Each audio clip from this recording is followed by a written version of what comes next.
नमस्कार दोस्तों, बहुत बहुत स्वागत है आप सभी का गवर्नमेंट एजुकेशन में। मेरा नाम है जितेंद्र, आप सभी का स्वागत करता हूं। तो दोस्तों, इस वीडियो में हम कवर करेंगे मध्य प्रदेश जेल प्रहरी में जो मैथ्स के क्वेश्चन हैं। और मैथ्स में हम जो यहाँ पर कवर करने वाले हैं टाइम, स्पीड एंड डिस्टेंस के क्वेश्चन कवर करेंगे। और आगे आने वाले वीडियो में हम टॉपिक वाइज कवर करने वाले हैं। वैसे तो मैं प्रीवियस ईयर के सारे क्वेश्चन करा चुका हूँ, और कुछ लोगों का डाउट था कि सारे क्वेश्चन नहीं है, तो मैंने यहाँ पर टॉपिक वाइज कवर किए हैं, जिससे आपको और चीज़ें क्लियर हो जाएंगी कि किस तरीके से क्या स्टैंडर्ड रहता है क्वेश्चनों का मैथ्स में। ओके। और बाकी अगर आप और भी वीडियो देखना चाहते हो, जैसे कि कांस्टेबल के और एसआई के क्वेश्चन देखना चाहते हो, तो मैंने सारे क्वेश्चन यहाँ पर कवर करा चुका हूँ। तो आप यहाँ पर एक आई का बटन आ रहा होगा, उस पर क्लिक करके देख सकते हो। बाकी आप प्लेलिस्ट में जाकर भी देख सकते हो। तो सारे क्वेश्चन मैंने कवर कराए हुए हैं। तो चलिए हम स्टार्ट करते हैं। देखिए, फर्स्ट क्वेश्चन की तरफ मूव करते हैं। तो सबसे पहले मैं एक बात बताना चाहूँगा कि टाइम, स्पीड एंड डिस्टेंस में एक ही फॉर्मूला रहता है, और इसी से सारे क्वेश्चन आपको सॉल्व करना है, और इसी से सारे क्वेश्चन सॉल्व हो जाते हैं। नया कॉन्सेप्ट आपको बिल्कुल भी ज़रूरत नहीं है सीखने की, क्योंकि एक ही फॉर्मूला पर है। दो चीज़ें जो है वो दी हुई होंगी, तीसरी चीज़ आप निकाल सकते हो। बस आपको ये फॉर्मूला किस तरीके से अप्लाई करना है वो आपको आना चाहिए। तो वो आप जब क्वेश्चन को करोगे तभी आपको समझ में आएगा। सारे जितने भी, अगर आपको नया कोई फॉर्मूला दिखता भी है टाइम, स्पीड एंड डिस्टेंस में, तो सारे सब जो है वो इसी से निकले होते हैं। ओके। जैसे कि एवरेज स्पीड हुआ, दो डिस्टेंस, एक डिस्टेंस दी हुई है और दो स्पीड दी हुई है, तो एवरेज स्पीड किस तरीके से निकालना है। तीन स्पीड दी हुई है, तो तीनों की एवरेज स्पीड किस तरीके से निकालना, तो सभी जो है वो इसी फार्मूले से जो है वो ड्राइव होते हैं। तो चलिए हम क्वेश्चन की तरफ मूव करते हैं। तो पहला क्वेश्चन है यहाँ पर कि एक बैलगाड़ी 16 किलोमीटर प्रति घंटा की एक समान से चाल से आगे बढ़ रही है। 356 किलोमीटर यात्रा करने के लिए आवश्यक समय ज्ञात करें। तो बहुत ही आसान है। डिस्टेंस बराबर होता है स्पीड इंटू टाइम। टाइम हमें निकालना है, डिस्टेंस दी हुई है, स्पीड दी हुई है, तो आसानी से निकाल सकते हैं। टाइम बराबर होता है डिस्टेंस अपॉन स्पीड। डिस्टेंस हमें दी हुई है 356, और स्पीड दी हुई है 16 किलोमीटर प्रति घंटा। तो हम इसे डिवाइड करने वाले हैं, 4 से करते हैं। 4 8 32, और 4 9 36, और फिर 4 से चला जाएगा ये, तो 4 दूना 8, और फिर 4 दूना 8, और एक बचेगा, एक सही 1/4। तो आप देख सकते हो यहाँ पर। अब ये देखिए, 1/4 दिया हुआ है, मैं यहाँ से हटा के नहीं, 22 1/4। तो ये तो हमें घंटे में मिल गया, ये भी घंटे में दिया हुआ है। तो यहाँ पर अब आपको इस तरीके से ऑप्शन तो दिया नहीं है।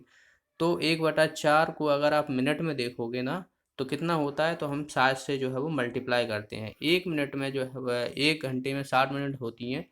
तो इसीलिए हम जो है वो यहाँ पर घंटे को मिनट में कन्वर्ट करने के लिए 60 से मल्टीप्लाई कर रहे हैं। तो यहाँ से देखिए ये कितनी बार जाएगा, 4 × 1 = 4, 4 × 5 = 20, तो 15 मिनट। तो 22 घंटे 15 मिनट लगेंगे उसको 16 किलोमीटर प्रति घंटा की चाल से चल रहा है 356 किलोमीटर की दूरी तय करने में। तो इसका आंसर क्या हो जाएगा हमारा, सेकेंड ऑप्शन।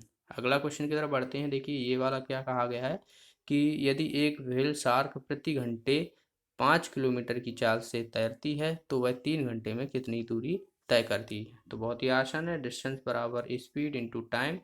तो स्पीड हमें दी हुई है 5 किलोमीटर प्रति घंटा, टाइम दिया हुआ है 3 किलोमीटर 3 घंटा। तो यहाँ से देखिए 15 किलोमीटर प्रति घंटा जो है वो हमारा आंसर आ जाएगा।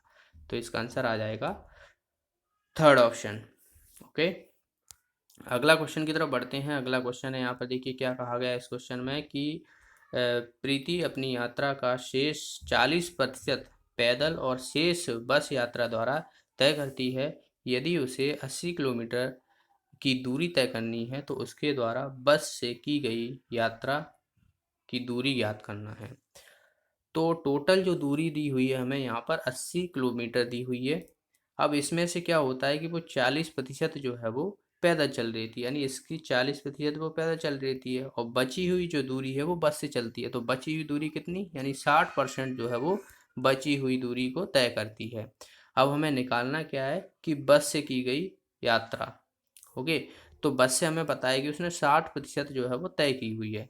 तो 80 का आप 7% निकाल लो, तो 80 का जो है वो 60% निकालोगे, कितना आ जाएगा, 8 × 5 = 48। तो 48 किलोमीटर जो है वो उसने बस के द्वारा तय की। अगर यहीं पे मान लो पैदल पूछा जाता, तो कितना हो जाता, 32 किलोमीटर हो जाता। तो बस बहुत ही आसान सा क्वेश्चन था कि 40% वो जो है पैदल चला है, तो 60% जो है वो बस से चली है, तो हमें बस की निकालनी है। तो 80 का हमने 80 किलोमीटर का 7% निकाल लिया। नेक्स्ट क्वेश्चन है यहाँ पर देखिए, एक छात्र प्रातः 9:40 पर अपने विद्यालय को जाता है और वह शाम 4:15 पर वापस आता है। यदि आने जाने में आधा घंटा समय लगता है तो विद्यालय में उसके द्वारा बिताया गया समय का निर्धारण करें। यानी विद्यालय में जो है उसने कितना समय बिताया है, और ध्यान रहे इसमें आने जाने का समय जो है वो इंक्लूड नहीं किया गया है। ठीक है, तो आधे घंटा जो है वो हमें इसमें से घटाना पड़ेगा। तो देखिए 9:40 पे गया, 4:15 पे आया। ठीक है, तो देखिए अभी हम इसको छोड़ देते हैं, इसको छोड़ देते हैं। तो अगर मैं देखूं इसको, इसमें 20 में ऐड कर दूं तो ये 10 बच जाएंगे, तो यानी 20 मिनट जो है वो इसमें एक्स्ट्रा है। तो 10 से अगर आप देखोगे, 10 से 11, 12, 1, 2, 3, 4, तो यहाँ से देखिए 1 घंटा, 2 घंटा, 3 घंटा, 4 घंटा, 5 घंटा और 6 घंटा। तो 6 घंटा तो ये हो गया। अब हम मिनट को काउंट करेंगे। तो मिनट देखिए यहाँ से 20 मिनट तो यहाँ से आ रही हैं, क्योंकि 9:40 है, तो 20 मिनट ये एक्स्ट्रा हैं यहाँ पर, और 15 मिनट ये हैं, तो 45 मिनट, 35 मिनट ये हो गया। तो 6, तो यहाँ से देखिए 6 और 35 मिनट, तो टोटल जो टाइम उसने लगाया है 6:35 है। लेकिन यहाँ पर हमने आने जाने का भी काउंट किया है, और जबकि यहाँ पर हमें बोला गया है कि आने जाने का समय हमें जो है वो निर्धारित बताना नहीं है। तो आधे घंटा हमें इसमें से घटा देंगे तो कितना बचेगा, 6:05। तो जो उसने विद्यालय में समय बिताया है वो 6 घंटे 5 मिनट जो है वो बिताया है। ओके, 6 बज के नहीं, 6 घंटे 5 मिनट। तो इसका आंसर आ जाएगा थर्ड ऑप्शन। अगला क्वेश्चन है यहाँ पर, एक मोटर बोट प्रति घंटा 18 किलोमीटर की चाल से यात्रा करती है, तो 90 किलोमीटर जाने में उसे कितना समय लगेगा। तो बहुत ही आसान है, टाइम बराबर होता है डिस्टेंस अपॉन स्पीड। डिस्टेंस हमें 90 किलोमीटर दी हुई है, 18 किलोमीटर प्रति घंटा जो है वो स्पीड है, तो 18×5 = 90। तो 5 घंटे जो है वो इसको लगेंगे 90 किलोमीटर चलने में या यात्रा तय करने में। तो इसका आंसर आ जाएगा सेकेंड ऑप्शन। नेक्स्ट क्वेश्चन है कि राम प्रातः 10:15 पर निकलता है, और यहाँ पे देखिए 3+1/2 घंटे के बाद स्टेशन पहुँचता है, तो वह कितने समय स्टेशन पहुँचा, यानी कितने बजे वो पहुँच गया। अब आप देखोगे यहाँ पर इतने बजे निकला और इतना घंटा लगा उसे, तो 3+1/2 कितना होता है, 3.5 घंटा होता है। देखिए 3 घंटे तो ये है, 1.5 आवर ये, यानी अगर मैं 60 से मल्टीप्लाई करता हूँ तो 30 मिनट ये हो रहा है। तो ये 3.5 घंटे में मतलब पहुंच जा रहा है स्टेशन। अब यहाँ से देखिए 10:15 पर ये चला, तो अभी ये मिनट छोड़ दीजिए आप।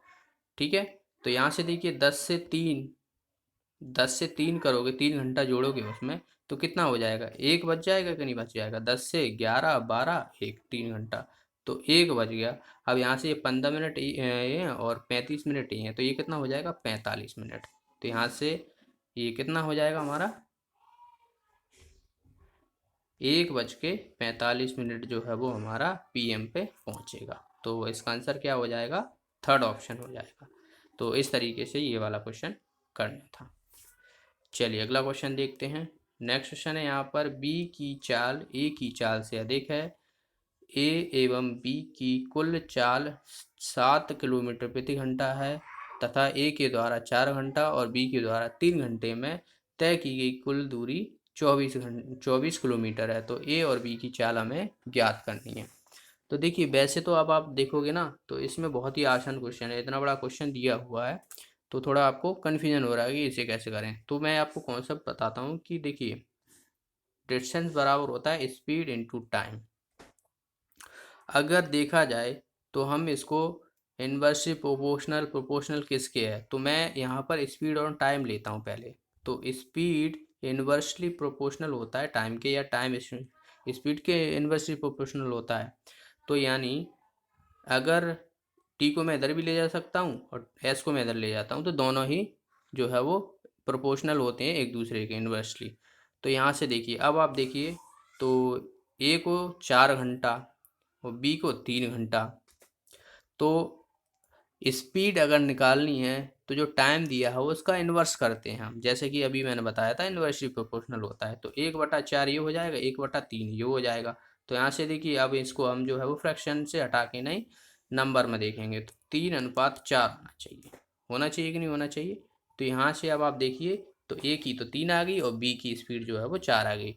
तो टाइम की इन्वर्सली प्रोपोर्शनल होती है स्पीड। अगर मान लो टाइम यहाँ पर ए का दिया है 4 घंटे और बी का दिया है 3 घंटे, तो इसका इन्वर्सली प्रोपोर्शनल होगा, वो होगी हमारी स्पीड, यानी 1/4 और 1/3। तो इसका क्या हो जाएगा, 3:4। तो ये हमारी स्पीड आ गई और ये हमारा टाइम होगा। बाकी अगर आपको ऐसे समझ में नहीं आ रहा तो आप जो है वो दूसरे तरीके से समझ लीजिए। देखिए, टोटल डिस्टेंस हमें दी हुई है 24 किलोमीटर। अगर मैंने मानी कि ए की स्पीड जो है वो x है, तो बी की स्पीड कितनी हो जाएगी, 7 - x, क्योंकि टोटल जो स्पीड दी हुई है वो 7 किलोमीटर प्रति घंटा दी हुई है। तो मैंने ए की मान ली x और बी की मान ली 7 - x। ठीक है, अगर आप इन दोनों को जोड़ोगे तो 7 ही आएगी। अब हमें ए के द्वारा 4 घंटा चल रहा है और बी के द्वारा 3 घंटे, तो टोटल डिस्टेंस जो है वो 24 किलोमीटर चल रही जाती है। तो डिस्टेंस बराबर क्या होता है, स्पीड इंटू टाइम। डिस्टेंस हमें दी हुई है 24 किलोमीटर, स्पीड हमें दी है यहाँ पर एक्स मान ली ए की और बी की मान ली हमने 7 - x। टाइम हमें दिया हुआ है ए का 4 घंटा और बी का 3 घंटा। तो बस हम यहाँ से रख सकते हैं, बिल्कुल रख सकते हैं। तो देखिए, 24 किलोमीटर बराबर, तो एक्स ए 4 घंटा लग रहा है प्लस 7 - x 3, क्योंकि दोनों की जो है वो स्पीड और टाइम जोड़ के नहीं, तभी तो हमें जो है वो कुल दूरी कितना चल रहा है यहाँ पर 24 किलोमीटर, तो इसीलिए हमने ये ऐसा किया। तो यहाँ से देखिए 24 बराबर 4x प्लस का 21 माइनस का 3x। तो यहाँ से देखिए 4x ये है और माइनस का 3x ये है, तो x बचेगा और 24 में से 21 जाएंगे तो कितना बचेगा, 3 बचेगा। तो यहाँ से हमें x की वैल्यू आ गई 3, जो कि हमने किसकी मानी थी, a की मानी थी 3 और b की हमारी कितनी थी 7 - x। तो 3 इसमें से घटा दूंगा तो ये कितना आ जाएगा 4। तो b की हमारी स्पीड आ गई 4। तो यहाँ से हमारा आंसर आ गया, a की हो गई स्पीड 3 और b की हो गई स्पीड 4। तो इसका आंसर आ जाएगा थर्ड ऑप्शन। ओके, चलिए अगला क्वेश्चन देखते हैं। देखिए, इस क्वेश्चन में क्या कहा गया है कि एक नाव 18 किलोमीटर प्रति घंटा की चाल से यात्रा करती है और एक दौर में कितना 540 किलोग्राम मछलियां लाती है। तो 43,200 किलोग्राम मछलियां पकड़ने के लिए आवश्यक दौरों की संख्या क्या होगी। तो वैसे तो ये देखा जाए तो ये टाइम स्पीड डिस्टेंस का है ही नहीं है, सिंपल सा क्वेश्चन है, मिसलीनियस आप समझ सकते हो। देखिए, एक दौर में वो कितनी किलोग्राम ला रहा है 540, अब उससे चाहिए कितनी, इतनी चाहिए।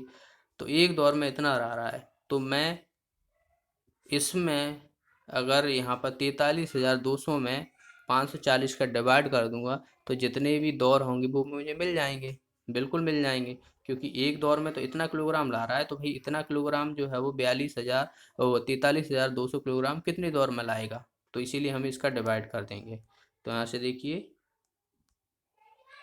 540, तो जीरो से जीरो कट जाएगा, ये कितनी बार चला जाएगा, पान 8, तो 8 चौक 32, तो ये 8 बार चला जाएगा। तो ये जीरो है तो बराबर कितना आ जाएगा 80। तो 80 दौरों की संख्या होगी। तो 80 दौरों में जो है वो कितना ला देगा, 43,200 किलोग्राम मछलियाँ पकड़ के ला सकता है। तो इसका आंसर आ जाएगा ए ऑप्शन। ओके, तो ये थे टाइम स्पीड एंड डिस्टेंस के क्वेश्चन। हमने सारे क्वेश्चन कवर कर लिए हैं, इतने ही क्वेश्चन पूछे गए थे। बाकी हम नेक्स्ट टॉपिक जो है वो जितने भी टॉपिक से जो जो क्वेश्चन पूछे गए हैं वो हम धीरे धीरे करके कवर कर लेंगे।